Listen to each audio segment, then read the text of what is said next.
Hey everybody, it's Lindsay. Welcome to week 9. This week we are going to talk about medicalization and how that impacts sort of bodies, disabilities, what we think about our bodies, how we sort of navigate our bodies in a medical system. And I think this is a really important sort of week and probably something different than what you have really looked at in a lot of other classes. So first, what question I always start with is, what is health, right? We know from the World Health Organization in 1948, they defined health as a state of complete physical, mental, and social well-being, not merely the absence of disease or infirmity, right? That was a big revolutionary sort of change. It used to be that health was just you were not sick, right? But now we know that people live with lots of different sort of things. And so the World Health Organization was trying to get at this sort of perspective of you can be well and sick and have all these sort of things, but inherent in the definition is that complete physical, mental, and social well-being. And if we're talking about complete, well, can anybody really say that they have health by this definition, right? Are we all always physically, mentally, and socially doing well? And if not, what does that mean? Does it mean we're unwell? Who decides what is healthy and what is not? And for a lot of people, this is a tricky sort of thing, right? When we think about people who have chronic illness or other sort of things, are they not healthy people, or do they have these health challenges and they're working on their health in other sort of ways, right? So from there, we have moved to the dimensions of wellness, which we've talked about in this class a little bit, right? Where we're starting to see health more as a spectrum rather than an absolute. It's not something you have or don't have. It's something that you are working on in lots of areas, and that all of these sort of things work together to make up sort of your composite of how healthy you are. And we don't really grade it on any sort of measure, although insurance companies might like us to do that. Additionally, as I've talked about in a lot of my other courses and some in this course, is do we equally give weight to all the dimensions of wellness, right? Do we think that all of the dimensions are equally as important? Well, no. If you've taken any public health classes, you know that's not true, right? We put physical health sort of as the primary, and all these other sort of things. So whether it be mental health and emotional health, whether it be social health, all those sort of things come secondary or tertiary to sort of the physical health being our primacy. And so what does that mean in this greater spectrum of how can you be healthy when we're not really sure what health is in a lot of ways, how we measure health in a lot of ways, and can you really have perfect sort of health? And that leads me to my next question is health a moral imperative? Do you have to be healthy? We assume that people want to be healthy, especially us who are in the public health aspect. We assume everybody wants to be healthy, and we are working particularly in this class to remove any barriers that prevents people from being healthy. But do you actually have to be healthy? Isn't it your right as a free sort of human being to be unhealthy if that's what you so choose? Why do we have to be healthy?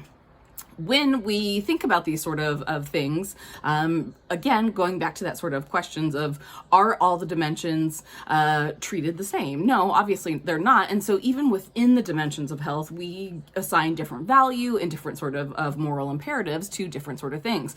We think of as physical health as sort of the top, and then we have some different sort of things, right? If health was a moral imperative, then we would say, like, yeah, we need everybody to have financial health, we need everybody to have social health and all these sort of things, and we know that that's simply not true. How does changing our assumptions on sort of what health is, can you be completely healthy? Do we give weight to all sorts of health? And is it something that is required in society? How does that affect us in terms of thinking about the health industry, right? We come from this understanding that everybody wants to be healthy. Well, what if that's not true? And if everybody wants to be healthy, or if somebody wants to be healthy, can they actually do that? And can they do that in all dimensions of their life? What are the structural barriers in place that make it hard for people to achieve health in one or more of the dimensions of health?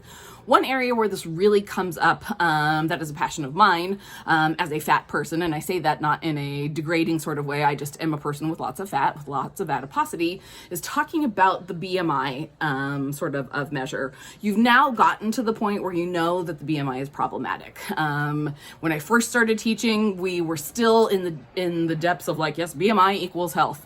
And now most students that I encounter are like, yeah, we know BMI is kind of sketch. Yes, we still use it and these sort of things. However, what we don't think about is the bigger sort of pictures. Where did BMI come from? What is it actually measuring? What are the complications around these sort of things? Why does it continue to be used in doctors' offices? Well, BMI is something that's been around since 1830. So yeah, almost 200 years now. It was originally conceptualized by a mathematician and not a physician. He was a mathematician that was working with health insurance people, actuaries, on predicting whether or not people would live or die, right? And again, this is in the 1800s. Predictability of death and health were a little bit more closely linked because we didn't have as many medical advances. He specifically said when he set up the BMI chart that it should not be used to measure somebody's fatness or health in any sort of way. He was saying this is just the probability that they will live or die. And this is, again, based in the 1800s where people regularly died in childbirth and other sort of things. We didn't have penicillin, all those sort of things.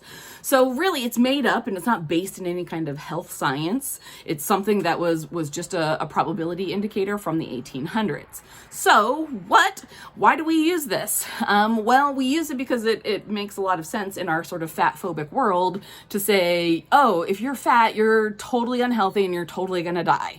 And so one of the readings that you had this week was from Bacon and Affamore, and that paper really was to talk about sort of how do we unwind and question these assumptions that we have. One of the biggest points from sort of meta-analysis of research is that except for at statistical extremes, very, very, very high or very, very, very low, BMI only is a weak predictor of longevity. In fact, most people, or most research finds that people who are in the slightly overweight category, in the slightly fat category, are people who are going to live longest, longer even than people who are in the normal BMI category. What? That is a shocking thing for a lot of people to see.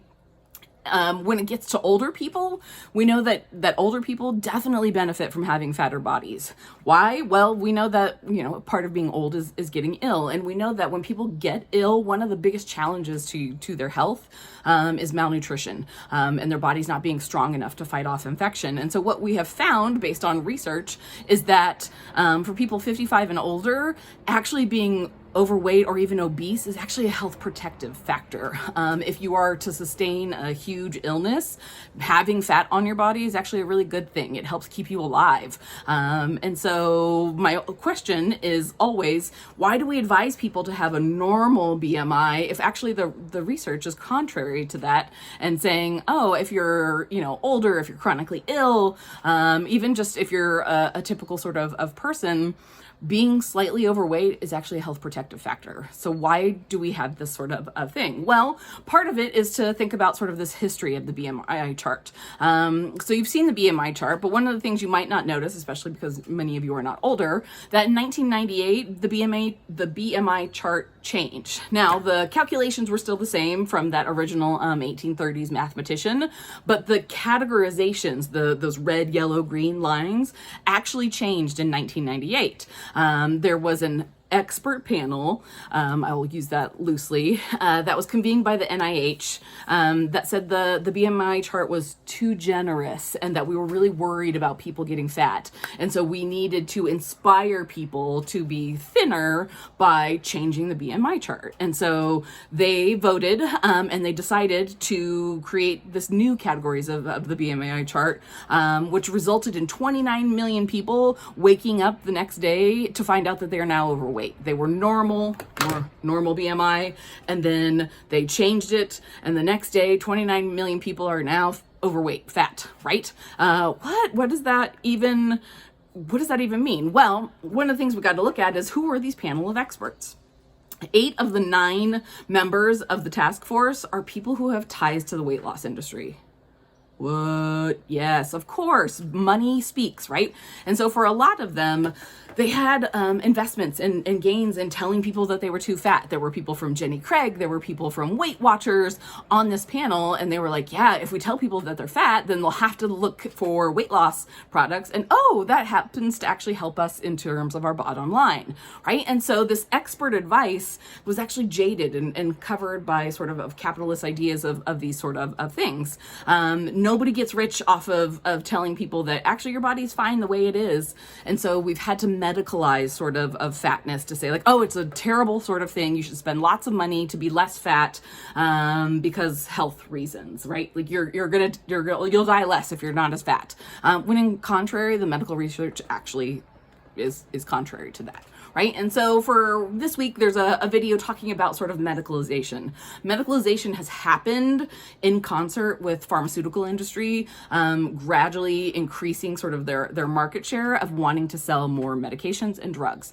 Again, the pharmaceutical industry does a lot of good stuff, cancer-causing sort of stuff. So when we talk about chemotherapy and other sort of things, but where we know the pharmaceutical industry kind of goes off the deep end, they want to medicalize everything, right? Are you sad? Well, then maybe it's low-grade depression, right? Which is not to say that real depression and chronic depression is not a thing, but does everybody need a pharmaceutical for their depression, right? Social anxiety. Well, some people are just really shy and nervous, right? And some people do need pharmaceutical intervention, but also some people don't. But the pharmaceutical industry thinks everybody should have medications, right? And so we have to do this very nuanced sort of thing to say, is this an actual issue, or is this something that the pharmaceutical industry has medicalized and is pushing because they can make a lot of money from it, right? And we see a lot of that with BMI and health when we think about these sort of things. And so being really mindful of this, of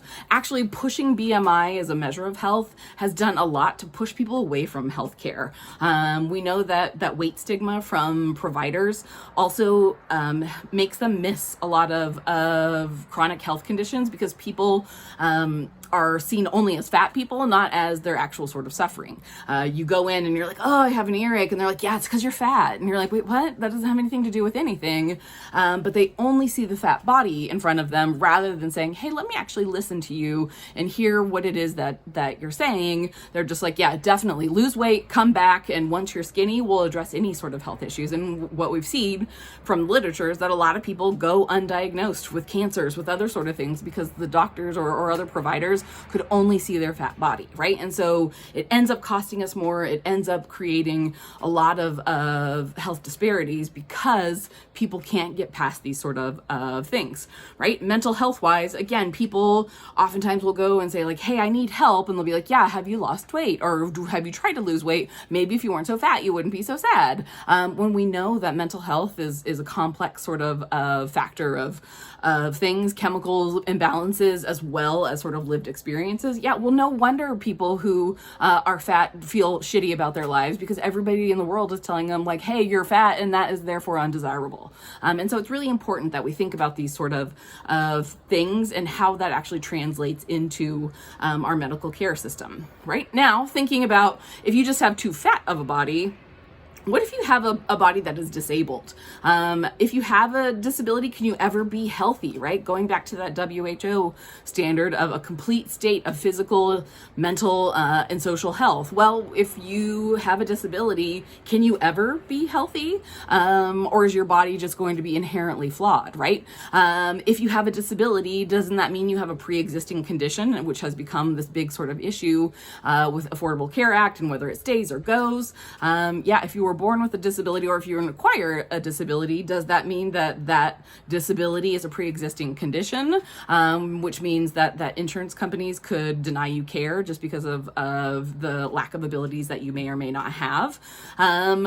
But then when we talk about invisible disabilities, right? All the things that people don't see, whether it be chronic illness, whether it be mental health. Obviously, if you're in a wheelchair or you are blind or have hearing aids, those are visible disabilities. But what about people who have invisible disabilities? How does that affect people's sort of self-worth, self-esteem, their sense of sort of health when it's stuff that people can't see, especially for chronic illnesses, when people are like, oh, you're just being lazy. And you're like, yeah, no, actually, I have a really bad chronic condition that prevents me from doing a lot of things and engaging in life.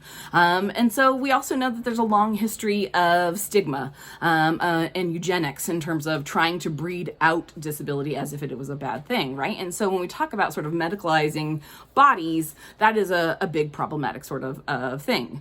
The other area that I get really passionate about in terms of medicalizing is around pregnancy. Pregnancy and childbirth are a natural phenomenon. It's something that has been happening since humans were in existence.